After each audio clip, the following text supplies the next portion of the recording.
여러분은 너무나도 슬플 때 어떻게 하시나요?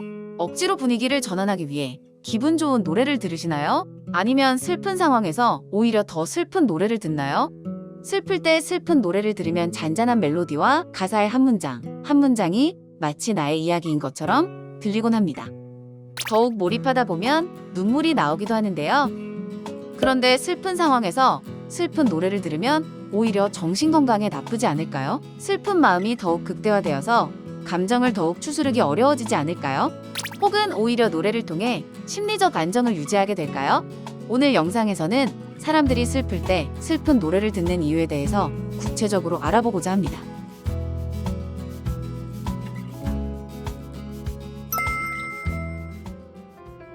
우선 결론부터 이야기하자면 슬플 때 슬픈 노래를 피할 필요가 없다는 것입니다. 예일대학교의 연구 결과에 따르면 사람들은 슬픈 노래를 통해 다른 사람과 연결되는 듯한 유대감을 얻을 수 있다고 합니다. 전문가들은 이를 호르몬에 의한 변화라고 추정하는데요.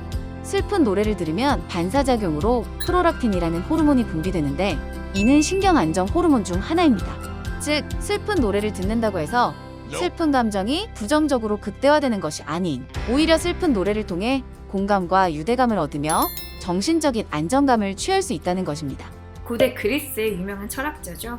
아리스토텔레스는 가장 완벽한 문학을 바로 비극이라고 뽑았습니다. 비극이 뽑힌 이유는 연민과 공포의 감정 뒤에 따라오는 카타르시스에 있었습니다. 카타르시스를 통해서 우리는 정서적인 배출을 할 수 있고 정서적인 어떤 승화를 이뤄낼 수가 있는데요.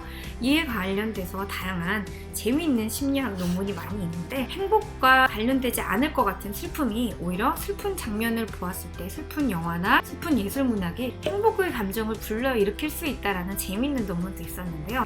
직접적인 슬픔은 실제로 나를 다운시키고 굉장히 고통스러운 감정이지만 직접적인 슬픔이 아닌 예술과 문학을 통해서 느끼게 되는 그런 간접적인 슬픔은 오히려 정서적인 안정감과 그리고 그 정서를 통해서 감정의 배출을 할 수 있는 어떤 통로가 되고 매개가 될 수 있기 때문에 그 감정이 다 이렇게 소용돌이 치고 끝나고 나면 오히려 행복한 감정을 불러일으킬 수도 있다고 합니다. 즉 안정감을 느끼게 해줄 수 있다고 하는 건데요.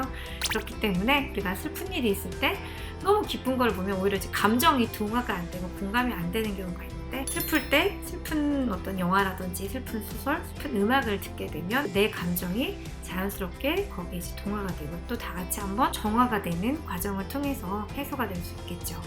또 다른 전문가인 미국의 심리학자 카롤리나 에스테베스 박사에 의하면 슬픈 노래는 느린 템포와 낮은 음정으로 인해 심장 박동수를 낮추고 근육 긴장을 완화해주는 효과가 있다고 합니다. 슬픈 감정을 무작정 피한다고 해서 그 감정이 사라지는 것이 아니기 때문에 노래를 통해 배출구를 얻으며 안정적인 마음을 유지할 수 있게 되는 것입니다. 이렇듯 우울하거나 슬플 때 우리가 비슷한 감정의 노래를 찾는 데에는 인간의 본능적인 이유가 있습니다.